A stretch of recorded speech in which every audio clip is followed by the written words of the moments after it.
At the end of the day, I decided, yes, I will go and I will see what this retreat is about, because we are asking the question, who is our enemy? And very quickly, I would say, and I say this from a very personal point of view, and maybe many of you will disagree, I discovered my enemy in the death camps of Auschwitz and Birkenau. My enemy wasn't the soldier, wasn't the settler, wasn't the Israeli politician.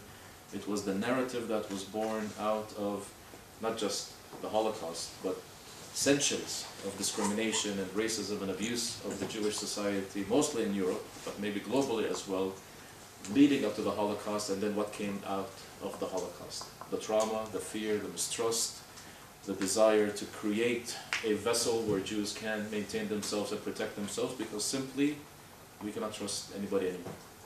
In Germany, as you might know, the Jews integrated into Germany more than any other society in Europe, and look what happened there. So how can this happen again? And for me, I actually link it back to that point I was making in 1948. What happened in 1948 that changed a reality where Jews, Christians, and Muslims lived together, not perfectly, not utopian, but lived together in peace with each other? What happened? A lot of that came from the trauma and the fear and the pain that was brought in, that carried in by those who came from Europe into this land. It wasn't the locals of this land that came up with this idea of the exclusivity of a Jewish state.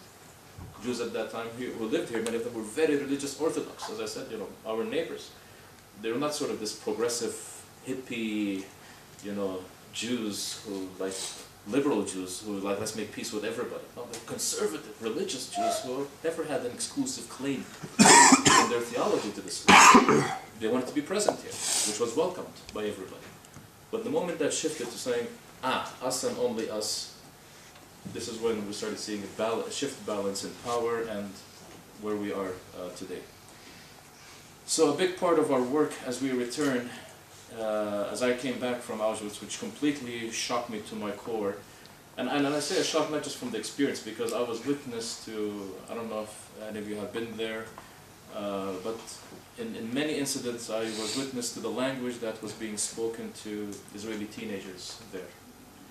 How it wasn't just a language of remembering what happened to us.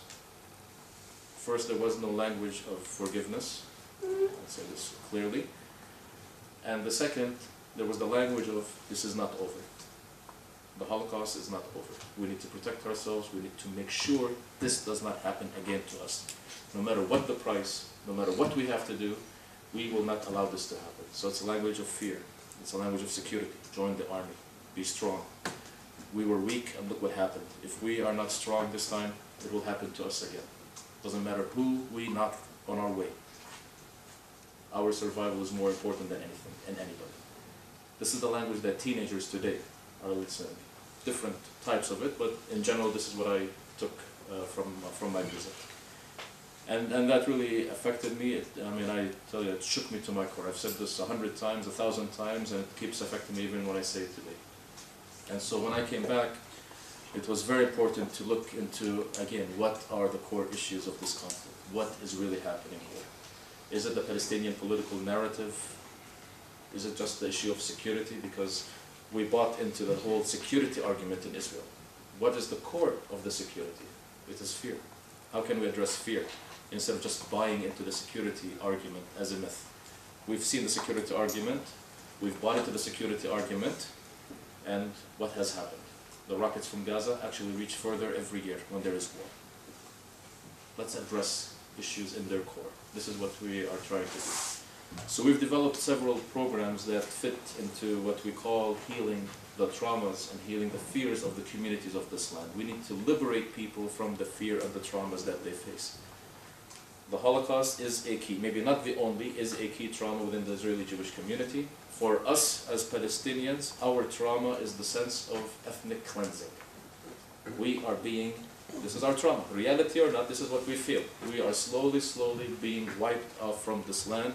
If not completely wiped off, we're going to be confined into these cantons which as exists today in the West Bank or even Israeli Arab communities and societies.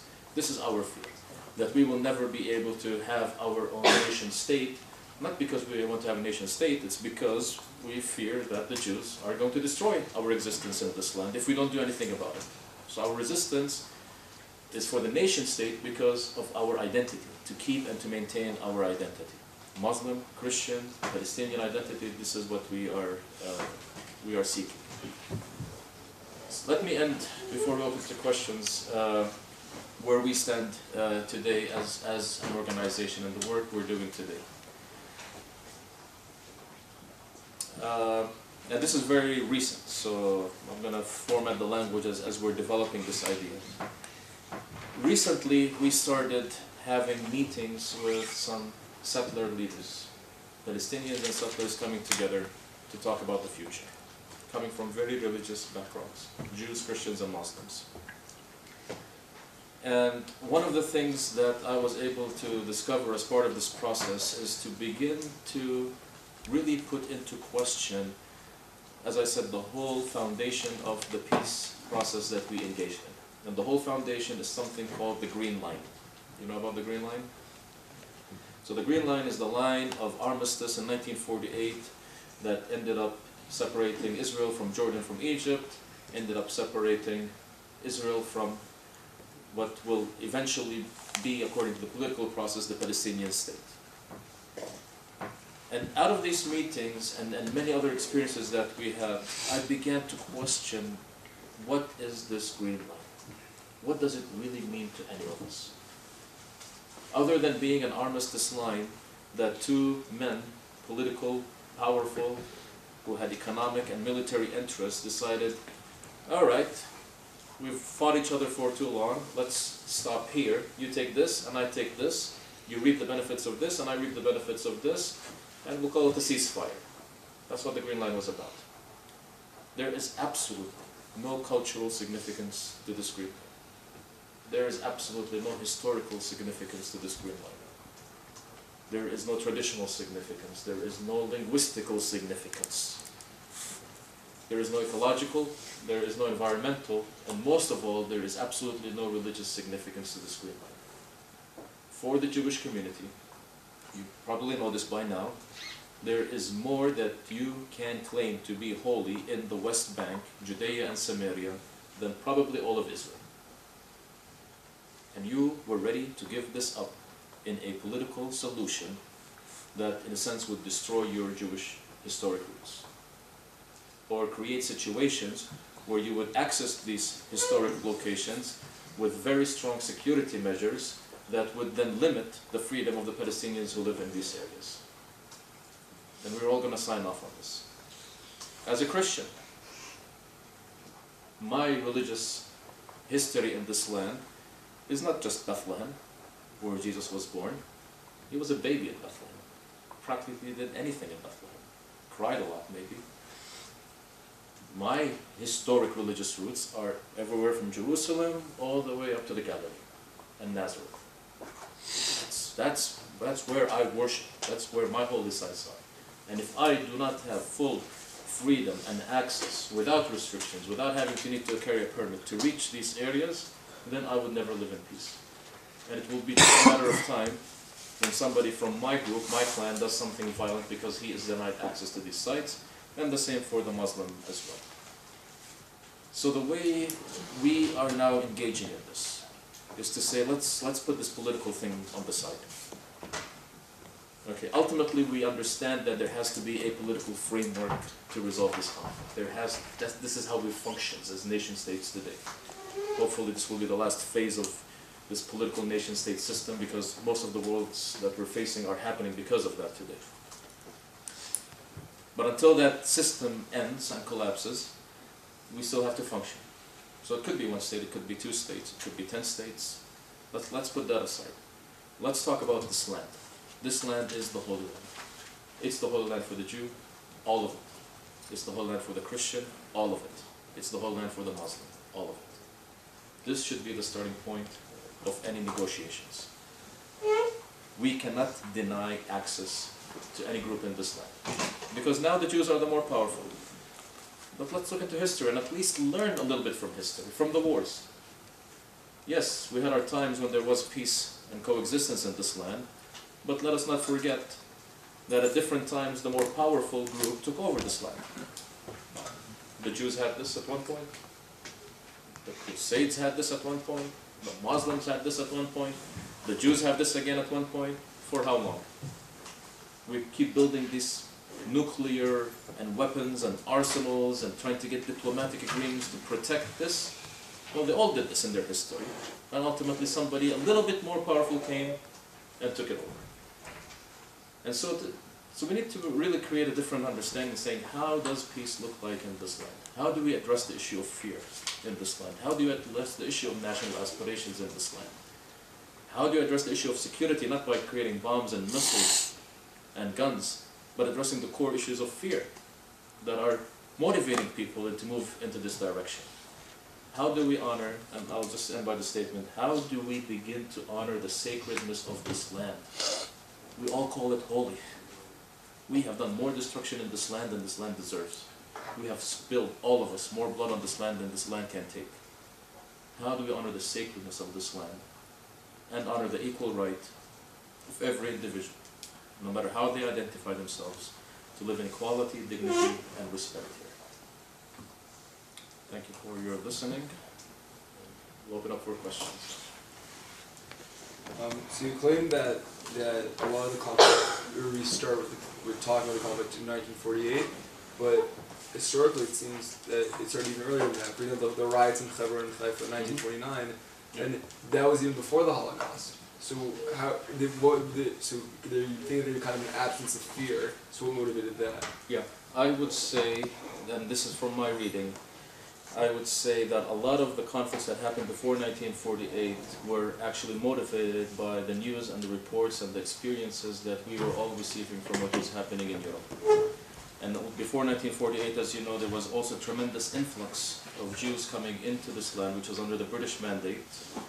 And there was a lot of protest by the locals, the Palestinian, made mostly Christians and Muslims, that this entry of Jews into this land was uncontrolled, was not monitored by the British army. This is the 1936 protest, for example, that happened by Palestinians, which was a call for the British mandate to at least create limitations in terms of entry into Jews in this land. So the Palestinians who were living here were beginning to fear the possibility of what was happening. Linked to all of this was the Balfour Declaration, which happened 1917.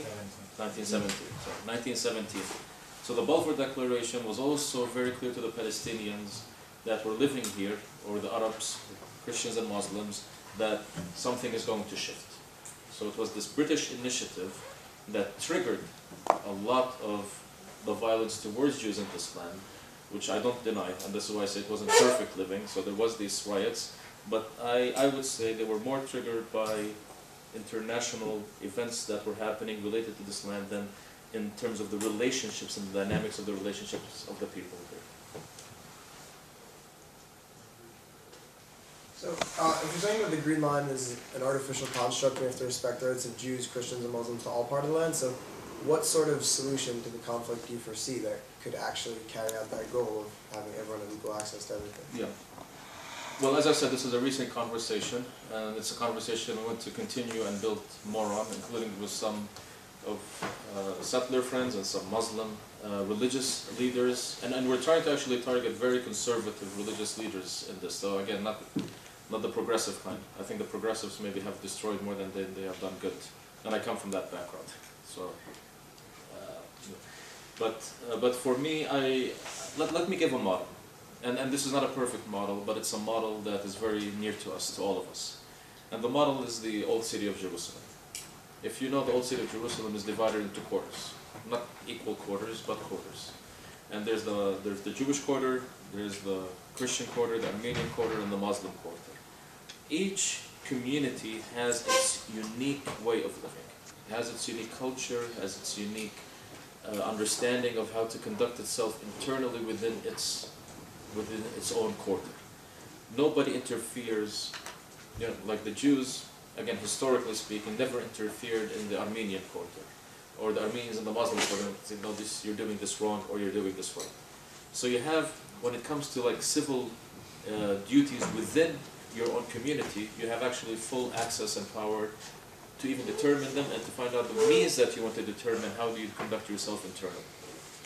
But at the same time, when you ask any of them where they're from, they say they're from Jerusalem. So they're all part of Jerusalem, but at the same time they're part of different identities and quarters and groups within Jerusalem itself. So for me, I would say one of the models to look into is not looking into it sort of as this, I don't know if any of you are like political science students or international relations, you know the difference between the soup and the salad bowl? Mm-hmm. Examples? Okay. So like the soup, the mushed soup is when you bring all the vegetables together, you put them in and you mush them and you make sort of one tasting thing from them. It has the same color, it has the same taste. The salad bowl is different. You each have, it's in one bowl, but each one has its own flavor. Each vegetable has its own shape, flavor, taste, texture to it. And the way I would look at it is that we will ultimately always be in this land groups that are related to our tribes and communities. We will never be a sort of a Western style approach. It's even failing even in the United States where, you know, it's the soup where everybody just comes in and becomes American. Even the African Americans who've been there for hundreds of years, we see what's happening even today. Ferguson and all kinds of examples of racial discrimination against them because we are tribal beings, we are communal beings as human beings. And I think this Holy Land, and I would call it Holy Land, I wouldn't call it Palestine or Israel, is a model, can become a model of how communities that have distinct flavors can live within their community, honoring their tradition, their spiritual practice, and at the same time honor the freedom of the other to do whatever he or she wants. Secular, religious, doesn't matter. Yes. Respecting that this may be a fresh model, what type of government would basically run a society like that? Yeah, I knew I'll get these questions when I open just because we're still working on this. But I'm saying this again, like we're talking, this is just a few weeks even of coming up with these things. I see this as a model which would be a decentralized political authority. I don't see any power being at the top level except in dealing with foreign relations, diplomacy, trade, and national security for the whole thing. I don't see any top-down system where even you have like a legislature that determines what we do here. Now don't ask me how this is played out, or still, you're going to ask them. Yeah, because, but I think we have to be creative. And I think if we bring groups of people that can come together and really be creative, we could come up with the right model. It could be something like the Swiss model, or the Belgian model, or the Canadian model, or a federal model, like the States. But again, not a strong central authority that is determined by who has a majority. I think the concept of democracy in this sense does not work for us, and I don't think it has worked really anywhere. I mean, it's the best model we have now, according to some. I think we can create, with creativity, alternatives model. If I'm understanding correctly, you're saying like the Palestinian desire for a political state, as it's expressed, is much more is because that is what symbolizes their connection to the land and their ability to remain here and to not be kind of just completely overtaken by the more powerful, whoever is in more power, and less an essential integral desire to have a political independence, to be like the ruling class, or to have their own government that rules over the entire state. Well, I mean, if we look into our history, you know, you read the Balfour Declaration, or you know about it, but there's another thing called the White Papers. You probably read those as well. So for us as Palestinians, we say, you know, as the Jews were promised a homeland in Palestine, we were promised the same as well. We were denied that. All the Arab countries, through Sykes-Picot, or Arab nations, received their status of nation-state or independence, except for us as Palestinians. The world completely ignored us, completely neglected us. We became the place where the world focused on as where the Jews could come in, and we are being pushed out. So as nation states were being formed and created in the late 19th century, early 20th century, all across the Middle East and many areas around the world, we as Palestinians felt that we were short-handed. And the short-handedness is not just about us establishing a state, it became the process of what we started seeing in 1948 with 70%, if not more, of the Palestinian population becoming refugees until this day. I don't know if you saw any of these sort of maps, you know, that many people use, the green and white maps, or what the Palestinians own, and what the Jews own, or Arabs own and the Jews own, before 1948, 48, 67, and then you have these little dots, you know, like Swiss cheese, that is what it is today. And then the last one is the map with a question mark on it. What's next? This is our trauma. And so you have the PLO coming out and saying, we as the Palestinian people are going to lose everything if we don't accept even the crumbs. And Oslo for Palestinians was the crumbs. But we'll take the 20%. We'll take the West Bank as an East Jerusalem. We'll recognize the right of Israel to exist on the 80% of the land. Arafat actually has done this. That recognition is done. So that's not even part of the negotiations. The negotiations is not about recognizing Israel. The recognition is done. The negotiations were about what will the Palestinians get in the West Bank. Issues of refugees, issues of borders, issues of water, issues of security. This is what the core issues of the negotiations were. So for the Palestinian side, they said we're ready to give up 80%, take 20%, but even that we're not getting. And I think we're not getting that because ultimately Palestinians feel all of Palestine is for them, Israelis feel all of Israel is for them. So we engaged in a peace process which was about compromise. Both sides felt they were compromising. When I grew up as a Palestinian, in the context of the peace process, what is Israel compromising?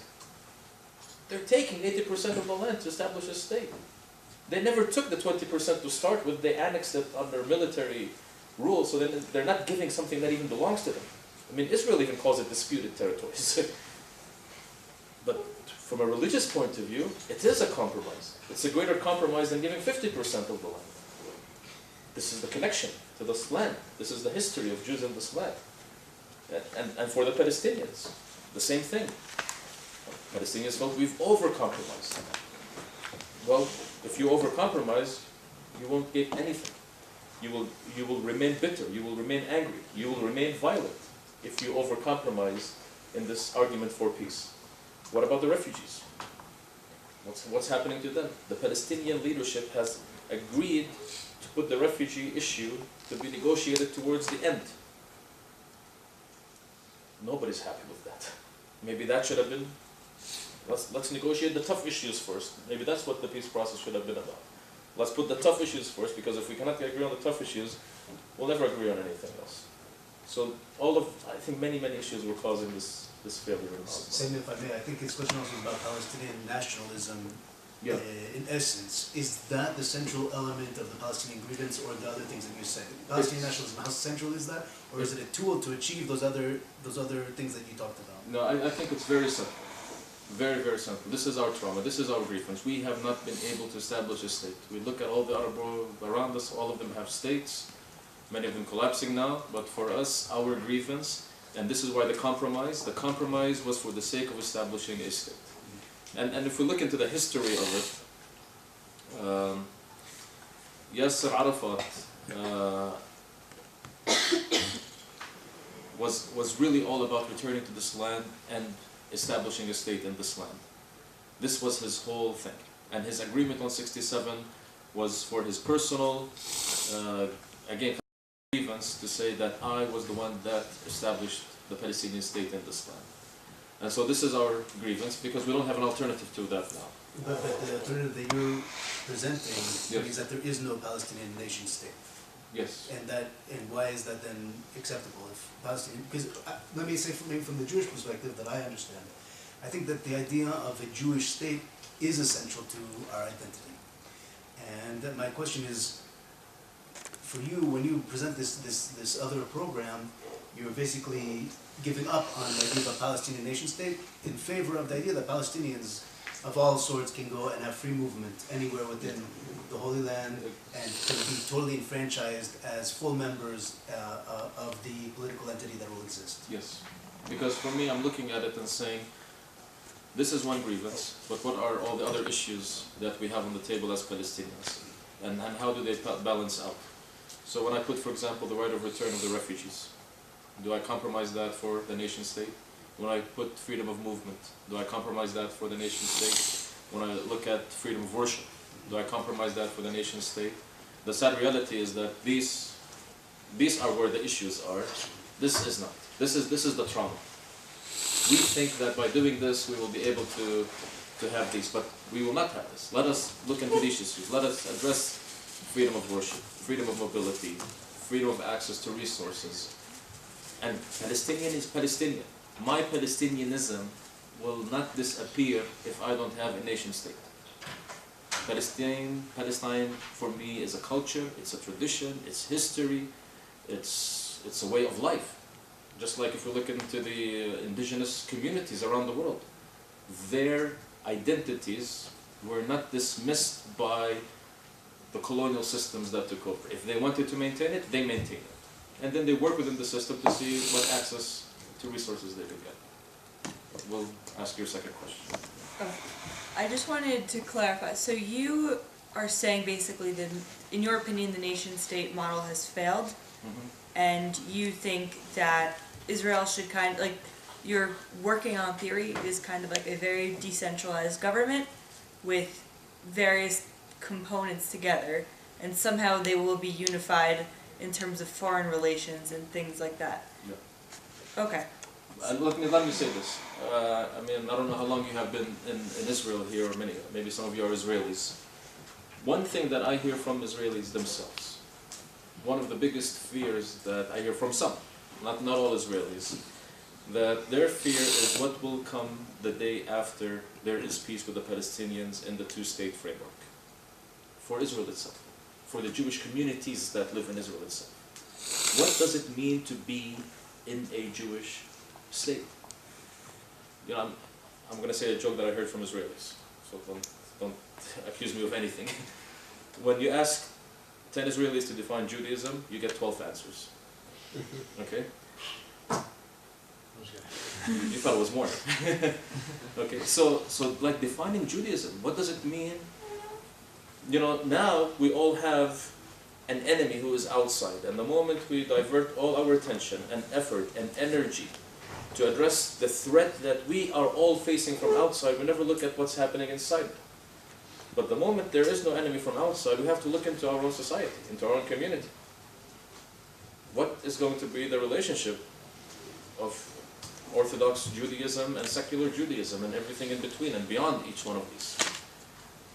What is the concept of democracy in a Jewish state when you have some voices that say, democracy has nothing to do with Judaism? These are strong voices in Israel that say this. So I think even within the Jewish framework, there will be this decentralized separation of power. Even if we say the two-state political framework happens, I could see this in Israel and I could see this in Palestine, where we will have, again, systems that would not, you know, democracy, the majority win, 51%, 48%, 49% get put under the bus because of that, laws and regulations. So I think the whole system needs to be addressed. Yes? To clarify your family origin, what exactly is it? And how far back you want me to go? And that's what I'm asking. Yeah. On record, I mean this is like on text paper, we go back 700 years in Jaffa. Right.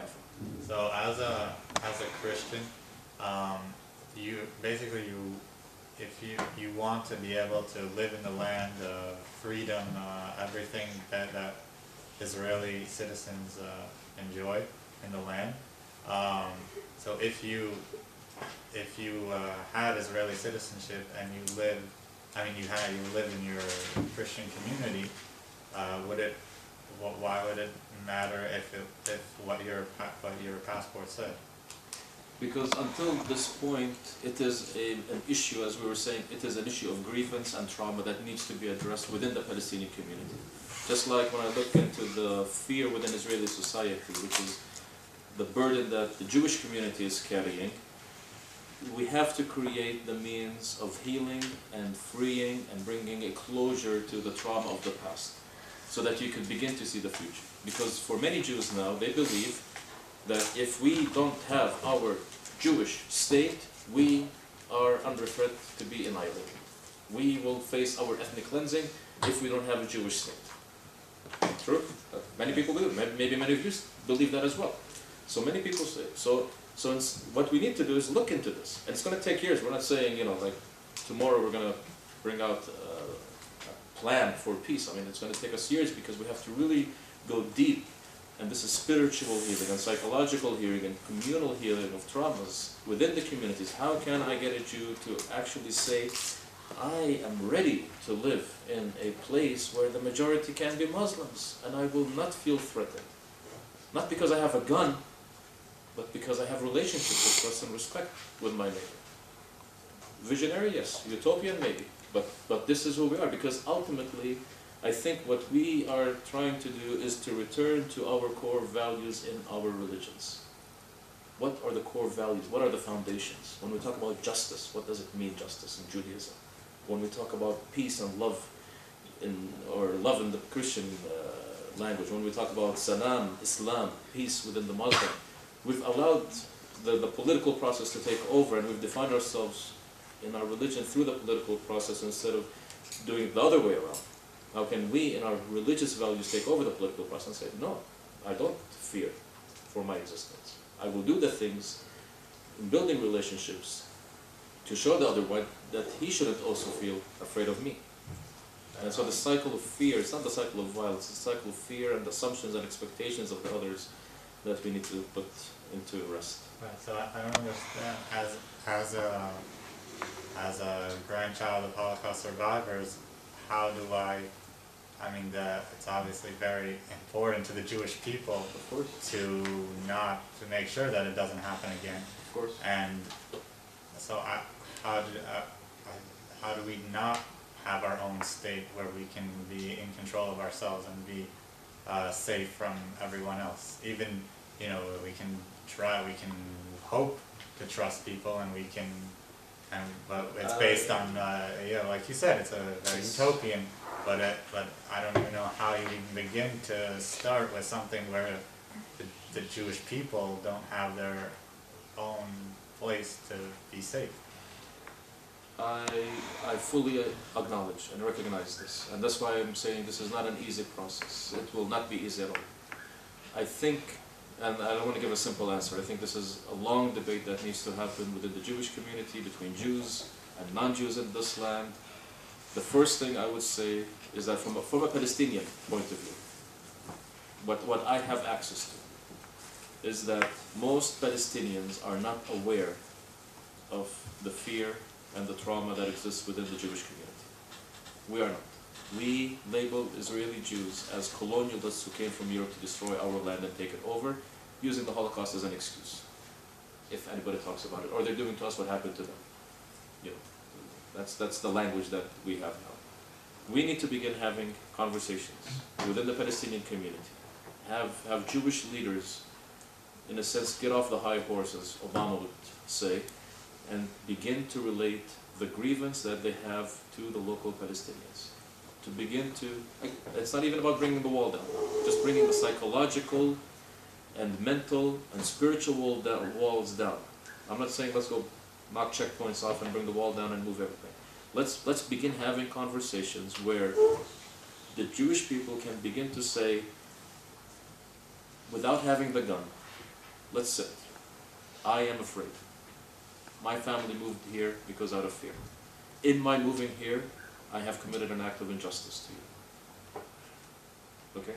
Let's just admit these things, and then immediately I can see a whole shift in conversations that can happen just by saying, I did not just come to my land to return to my ancestral homeland, and I will make sure I will protect myself, and I will not allow anybody to touch a single one of us, and I will kill them before they kill us. This is what we're hearing. Let's have a different conversation. Let's say, I came here, I ran away from Europe, I came, or for whatever reason I came, and I did something wrong in my coming here.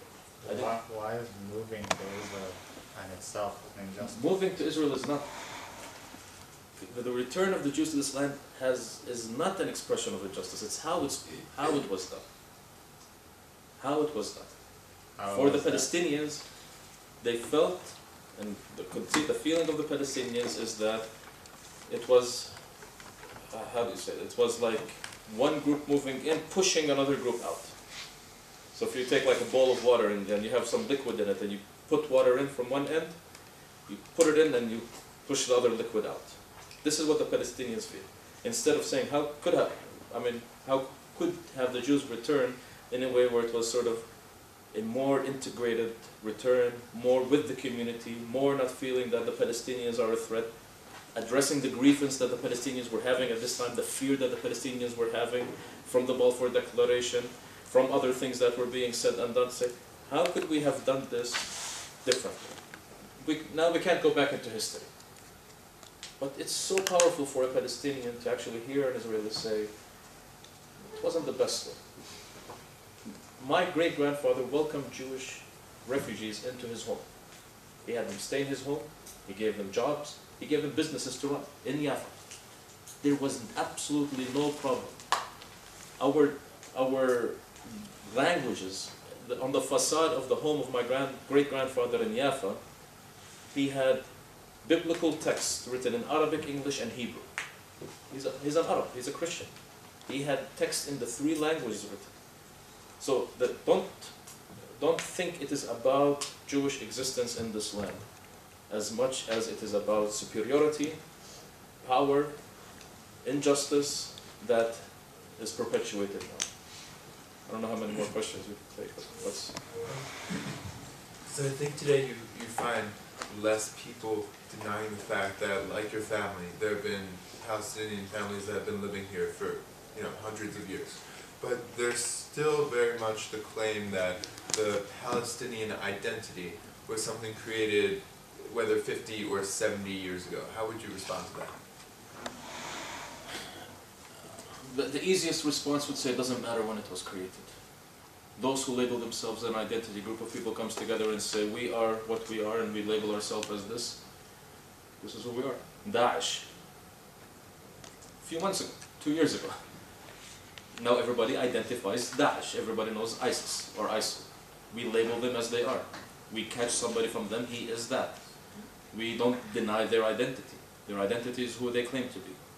So I don't want to go back into history because we could talk about texts and we could talk about birth certificates that Jews had that say they were born in Palestine. We could talk about the currency that existed before 1948 that said Palestine on it. That for me doesn't matter. You have a group of people that claim to carry a nation together. It's a culture, it's a language, it's a religions, traditions that connect them together. And a land that they're from that connect them to this land. So, this whole thing about the invention of the Palestinian people, okay, so invented yesterday. Let's address their issue now. Let's let this go. Sorry? So, just to clarify, you're criticizing violence as a solution, or you're criticizing fear-induced violence? I am completely against any act of violence. I don't believe in violence. I don't endorse or support any act of violence. And I would say fear is the greatest motivator now of engaging in violence. Fear is the greatest motivator of human behavior. This is a statement that I read once, and I still can't find out who said this. Fear. We are motivated. You know who said it? No. I mean, I've seen even the quote on the internet, and it's unknown. So fear, if I'm afraid for my life, I will give up even what I believe as my core values to protect myself, especially when it's life-threatening, something that's threatening my life. So I will engage. Now the problem we have here is that there is real fear because there has been acts of violence that have been done. But I say there is also a fear that is perpetuated and manipulated in both communities towards each other. The Palestinian fear of being ethnically cleansed, the Jewish fear of being thrown into the sea. So that fear still remains core, even though you have political agreements that have said this will not happen, but the language that exists still perpetuates that fear. last question. So in terms of your shared vision of where people can go, different religions can go anywhere in the Holy Land, I feel like if you solve the following question, you can solve almost the entire conflict, is how do you divide the Temple Mount? So it's holy to every single person, and each person wants a unique claim. How do you divide something like that? I don't know, how do you do that? No, I mean, I've actually seen, there's books and there are models that are written by Jews and by Muslims on how to create a division of the Temple Mount, which is not a division, a shared presence of Jews and Muslims in the Temple Mount. The Temple Mount is again used now for political agendas. We claim to be religious, but it's political, it's fear-oriented, it's identity-oriented. I think there are solutions, and I've seen actually, there's an artist, I don't know if you know him, he's done paintings of potential scenarios for the Temple Mount, and very archaeological, architectural designs, and so there are ways that this can be happening. Now, again, I mean, even within Jewish tradition, to look into this, even if the Temple Mount, even in a two-state framework, if the Temple Mount is not addressed to address the grievances and needs of both communities, there can never be peace. But we've said, let's put this one on the back shelf again. Yeah, last question. If Jews did admit their faults, or if the Israeli people did admit their faults in a way that would be acceptable to the Palestinians, do you think achieving true indigenous identity would be acceptable to, like, in the Palestinian eyes? Because, like, we discuss this a lot here, that the Jews really are indigenous. We need to identify as an indigenous people, not Westerners. Yeah.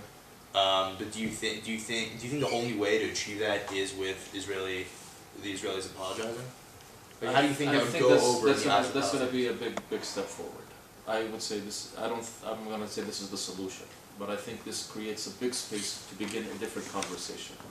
Like when you use the word indigenous, I think if the Jewish community, which is a very good point, if the Jewish community declares themselves as an indigenous Middle Eastern group, we are here. We're not European Western colonialists. We are here. We want to connect with the cultures of this land because we are from the lands. We are indigenous to these lands, these cultures. And let us get to know what these cultures are, because for many years we've been in the West.